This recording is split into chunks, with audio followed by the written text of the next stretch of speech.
Good evening, Desiree Edghill. Evening to you, Calvin. How are you? How's the cold? Did you mention cold, Desiree? I did. Okay. All right. All right. I'm sorry. Okay, Desiree. Thanks.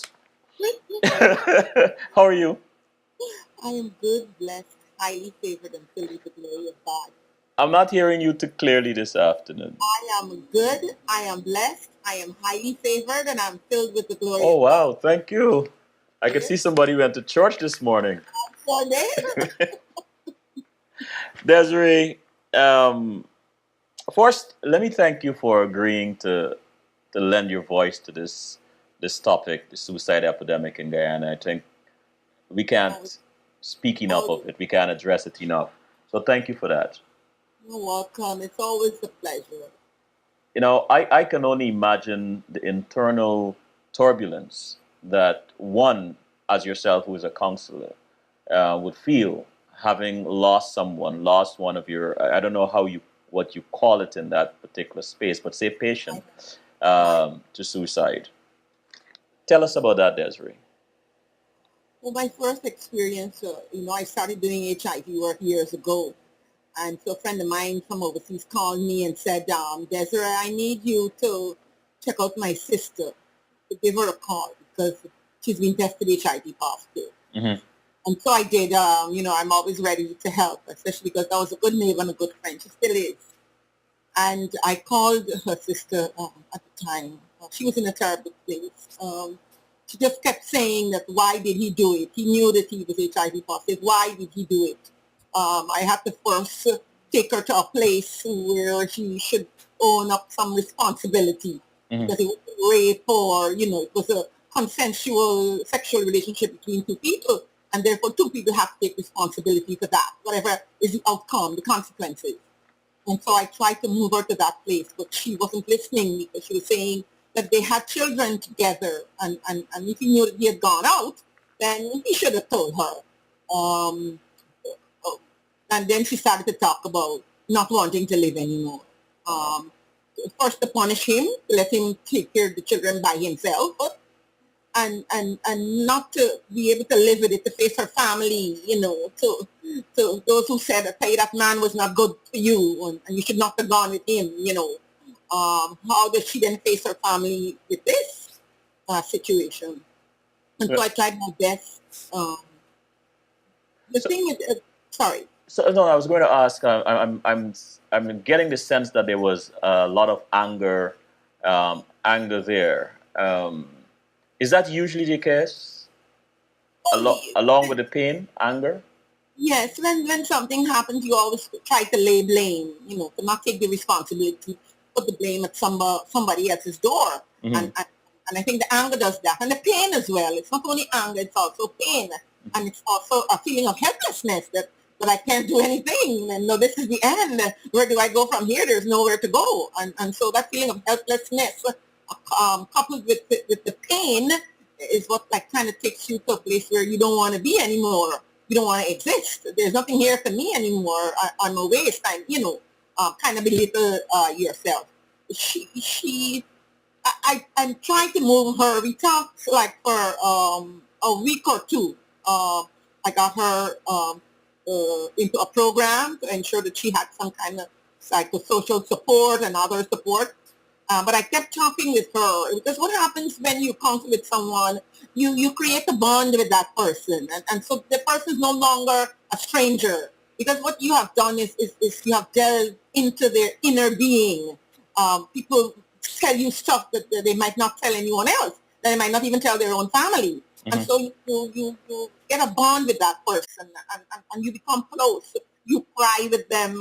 You can't say that you know what they're going through, but you understand because you can't know unless you've been there. I've never attempted suicide myself, so I can't say I know, but I can empathize and I can say I understand the reason why you're feeling the way you're feeling. And then I move to the place where I say, which has more value, your reason for dying or your reasons for living? Because more often than not, the reason for dying is one, but your reasons for living are so many. And so I would always go there to try to get people to value which is more valuable to you. to die or to live. And she understood that she had more to live for. I don't want to say that she deceived me. I might be a little cruel to say that, but she made me feel that we were getting someplace. And then I learned later, because that was my first experience with someone who wanted to commit suicide. I did counsel with people who are HIV positive on how to live with HIV, but that was my suicide first encounter with suicide. And so I myself was learning as I was talking to her. I started reading up stuff. I started talking with people. How do I deal with this? And so for me, it was a new experience. And so I was trying, I was learning as I was going along with her. And she really did make me feel comfortable that, yes, because they had two small children. And yes, that was a good reason for her to want to live, because these children need someone to care for them and at the ages that they were. And I remember we were sitting on the seawall. Like we would usually go for walks on the seawall and, eat nuts and yeah. And then the afternoon before she committed suicide, we were sitting on the seawall. And she, at that very point, I only learned this, I knew this after she died, which was the next morning they found her dead, that she already had the tablets in her bag while she was sitting there with me. And although she was laughing and we were talking, I learned that I can't assume that because someone has looks or behaves better or seem to be better than they were before, that they would have overcome that need to commit suicide. And that's what happened with me, because I felt that she was good.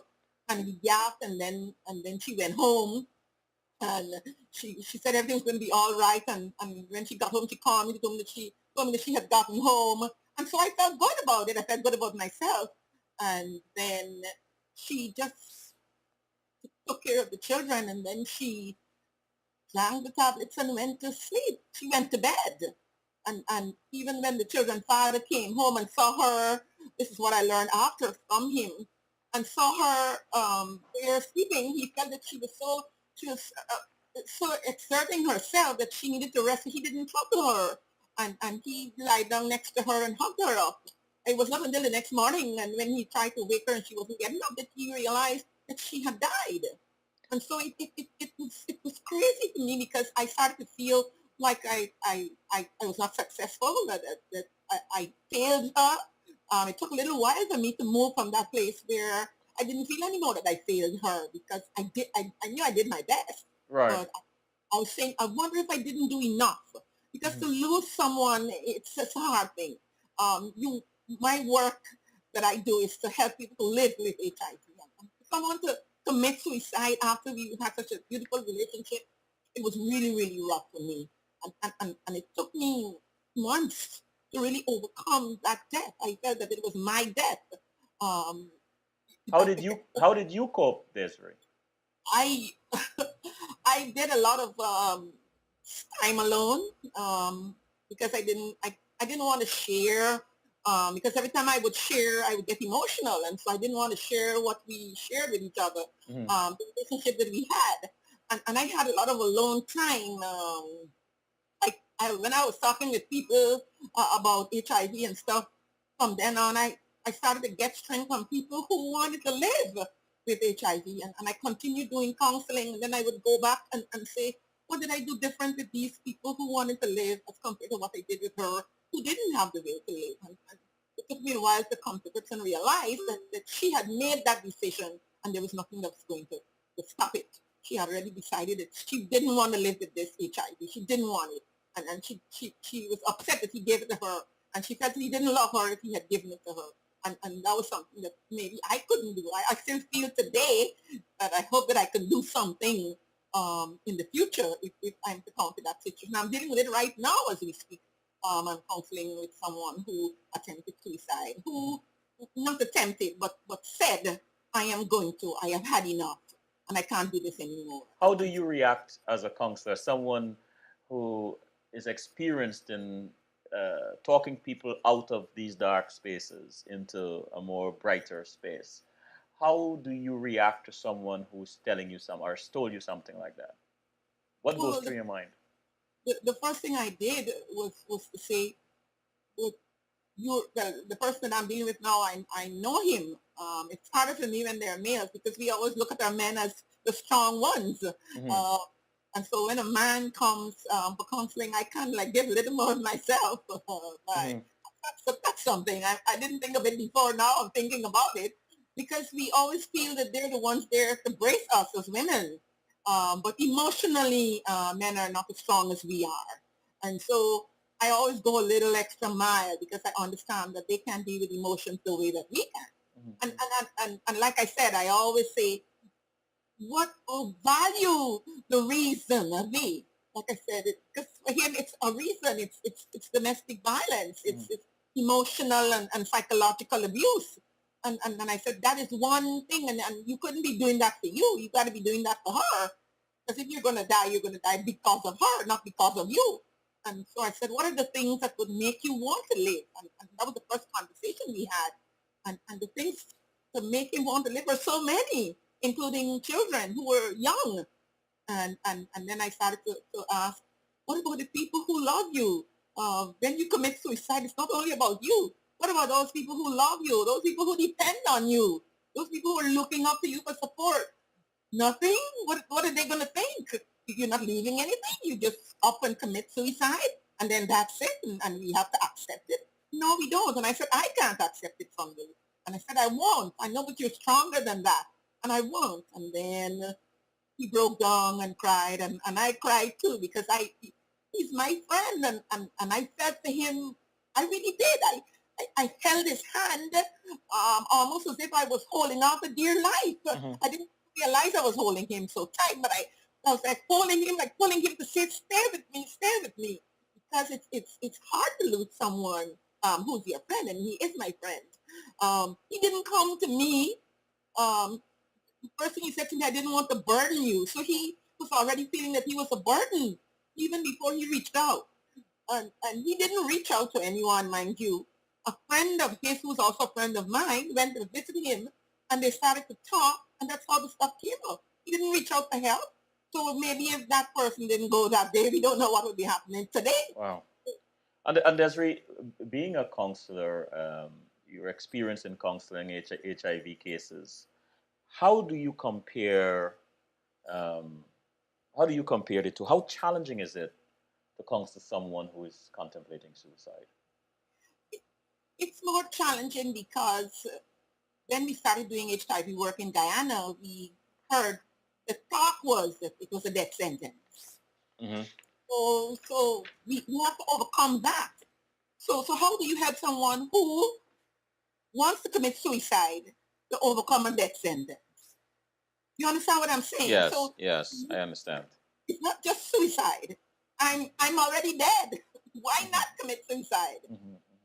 And so it's harder because you first have to have them to overcome that feeling or that thinking that HIV is a death How sentence. do you how do you how do you have this conversation with someone who feels it's a they're experiencing a death, they have a death sentence, they have this terminal illness, and wants to come to commit suicide? How how do you get them to see that life, regardless, is more valuable? Well, the thing that I do is to say that I'm sure there are things that you haven't achieved in life. I You like know, I there's like all, that. I really do.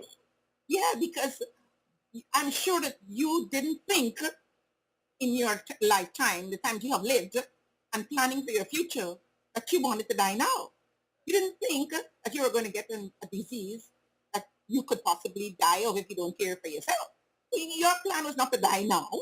So what are the things that you haven't achieved or you would not achieve if you die now? Mm-hmm. And people start to tell you, and then you say, well, there's treatment, and so you can achieve the things that you haven't achieved. Why not? Make your life meaningful just the way it is. This is your life. You have to make the best of this. That's And so right.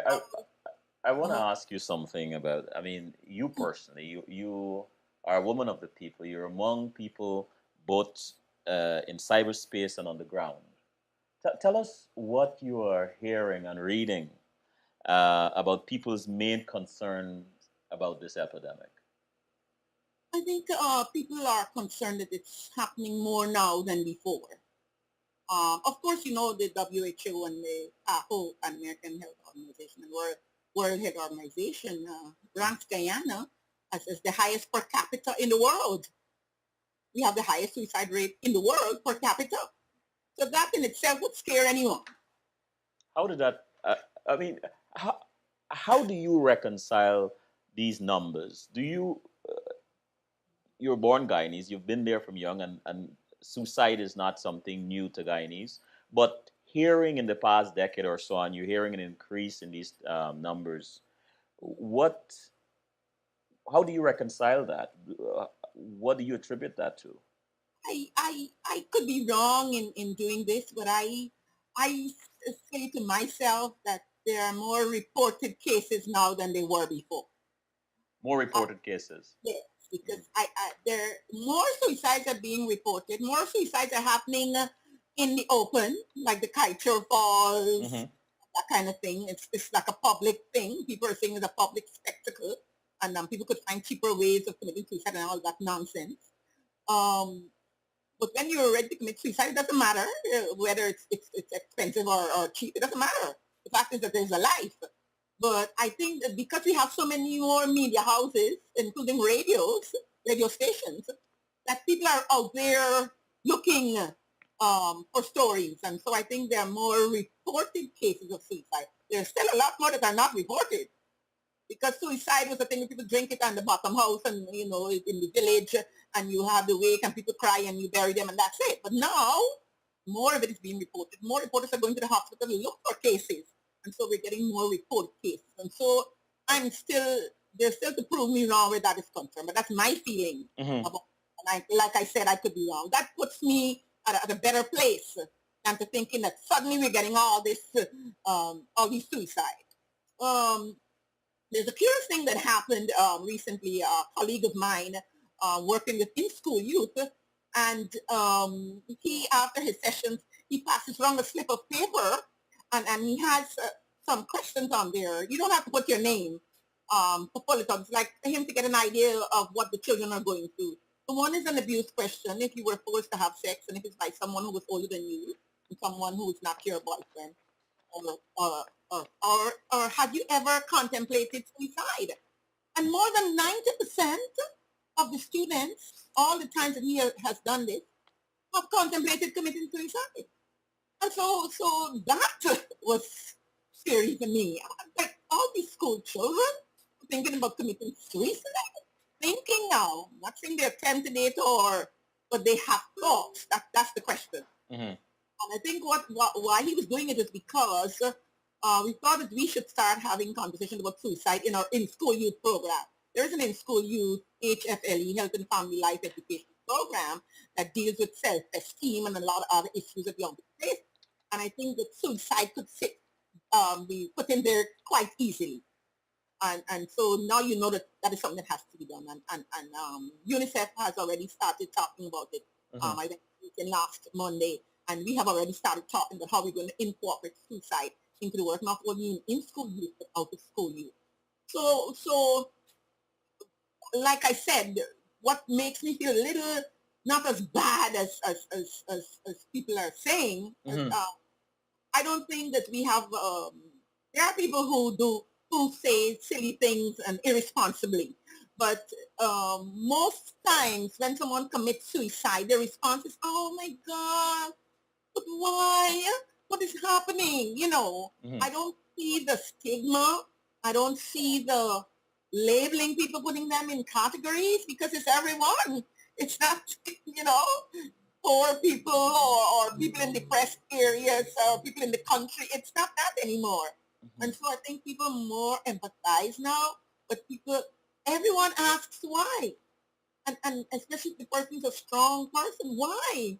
Why would that person commit suicide? Hmm. And so I think that people are willing to deal with it. Um, the government has started, they had a consultation, I think more than one, Okay. uh, and they had one also with the international agencies, the PAHO, WHO, UNICEF, and also the people who sell pesticides to see if they could come up with a suicide plan or Guyana. So they're having conversations. Did, Hopefully the plan happens and is put in place because we always got a lot of plans that sit on desks mhm. and shelves. And That's so, really for the HIV population. Um, One of the things that is said that contributes a lot to suicide is social anxiety.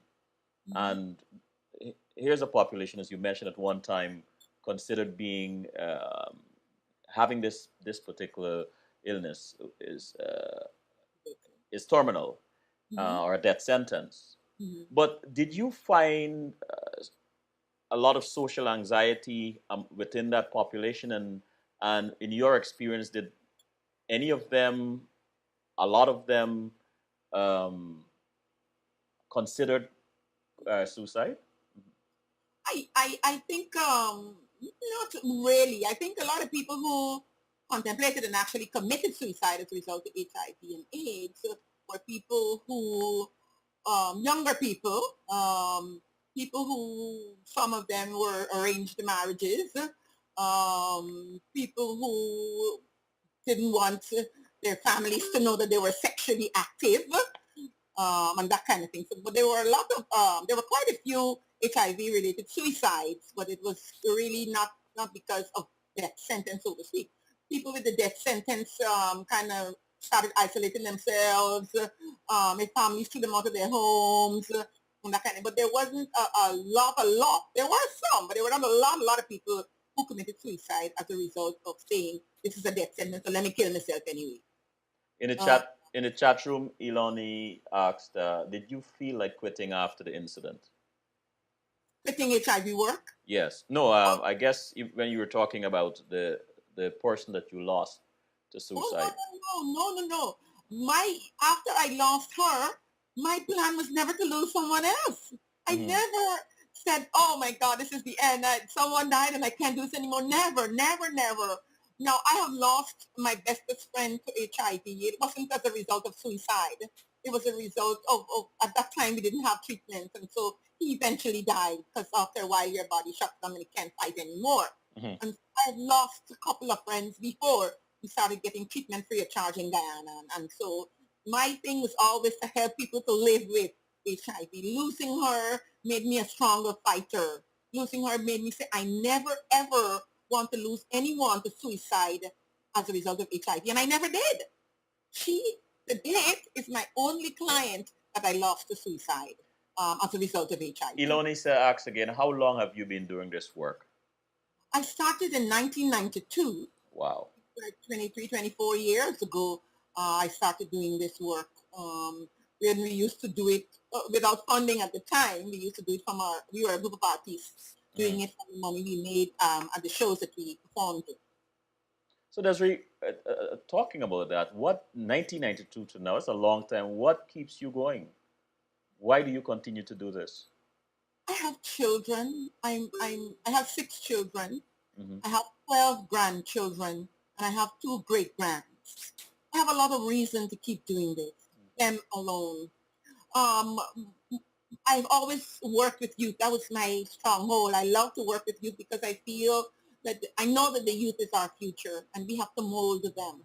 And didn't think that I was the best mother when I was a mother, when I was doing mothering duties, because you Hmm. never stop being a mother, but when you're actually caring for your children. And Hmm. so I have so many more children that I care for, hundreds, who call me Auntie Desiree, and that I reach. So I have a lot of reason to continue doing this work. Until we reach to the place where HIV is no more, I'm still going to be working. Until we find a cure for HIV, if I'm alive, I'm still going to be doing HIV work. And that's what keeps me going. I've lost too many friends to HIV. I wanted to stop. What disturbs you the most? What frightens you, rather, the most about this epidemic in Guyana? What frightens me the most, and it was a stark reality when I recently started working with my friend, that there isn't a lot of places that you can send people to.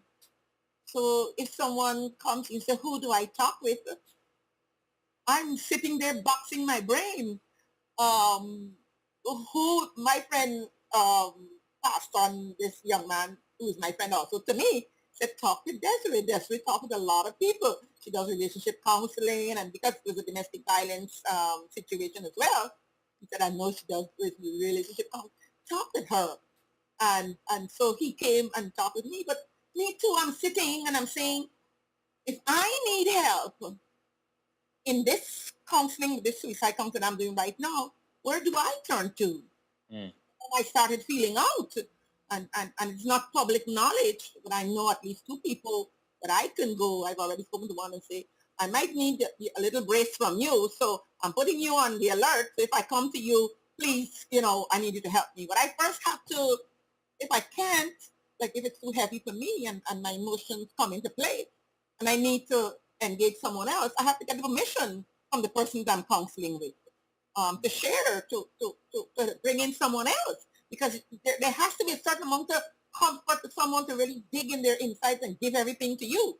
Yes. And so even that, you can't just go and talk and tell someone, oh, so this person, to say who the person is and that kind of thing. You have to get permission to share. Because remember, people are holding you in confidence. The confidentiality is of utmost importance when you're doing counseling with someone. Desiree, for those people who are considering getting into this arena of counseling, what can you advise them about the space, a psychological space a counselor has to be in to deal with all these problems, all these issues? Well, first of all, a counselor has to clear their own mind. Mm-hmm. Their own minds. A lot of times, if you got a lot of stuff up in your mind and your head, you wouldn't be much help to someone. And so then that's why it's important for you to know that someone is coming. If someone just turns up at your office when you're going through stuff and you start a counsel, it's a harder thing because you got to clear your mind. It's better to do by appointment so that you ready your mind. You try to find out a little bit about the person so you know who is it that's coming to you so that when they come. And then you have to listen. A counselor really is a listener. I always tell people, don't tell people what to do. You have to help people to come up with a plan for themselves. They are the ones who would know what would work for them. You have some ideas in your head. You really want to help them to move from this place, but you have to help them with them doing the moving, not with you moving them, because you can't move anyone. People have to want to move. And so a counselor, your job is really to facilitate that process, to help them to move, but not to move them, because it's not going to happen. If you were invited by the minister, or let's say the government, to advise on a few things that they can do to help this situation, what would you recommend? I'm not an advisory person. I don't want to. Well, you can make some recommendations. What I would say, because I have done HIV for over 23 years, I would say that we could tackle suicide the same way we tackled HIV. Mm-hmm. Bearing in mind that we started hearing about HIV as a death sentence. Suicide is a death sentence. And so I would say, let us tackle it the same way we tackle HIV. We tackled HIV. We have been very successful. We tackle the airways. You got to let people know what are the signs to look for, because people don't know that. So you keep banging it like you did for HIV. What are the signs to look for to know that someone is contemplating? And then you bring it on the ground when you do our outreaches, our school programs, our out-of-school programs. Whatever you say on the air, it is then reinforced when you meet people on the ground. And that is how we tackled HIV. So it has to be work in the community. It has to be work on television. So when you meet people, they say, oh, yes, I heard that on television. And so the messages reinforce each other. And it has to, everyone, we all got to be involved. So I remember LFS Burnham said it was time for attitudinal metamorphosis. Attitudinal metamorphosis. Burnham had said a couple of years while he was alive. And so that is what is happening. You have to be your neighbor's keeper. You have to look out for each other. It's no longer minding your neighbor business because you want to talk about them. You got to look at your neighbor because your neighbor got to promise neighbor. Oh, everything. We used to do that. Yes. We don't do that anymore. And so it's the community. We got to come together. I saw some young people in Barbara said, taking back my community. Yes. We got to take back our communities. We got to reach out to our young people. We can't sit and say they're from a different era and the lawlessness and I can't handle it. We got to reach out. A lot of them are looking for attention. Parents, especially single parents, don't have the time to look for their children. So we have to, it has to be an ongoing thing. It has to be a community thing. It has to be in everything that we do. Every time we go and do an educational session, suicide must be in there. And What that's how we did HIV. And I feel if we can start to do that, then we'll get to tackle this. At least Desiree, on the ground running. thank you so much. You're most welcome. Thank you. You're most welcome. Have a blessed evening. You too, my dear. Bye-bye.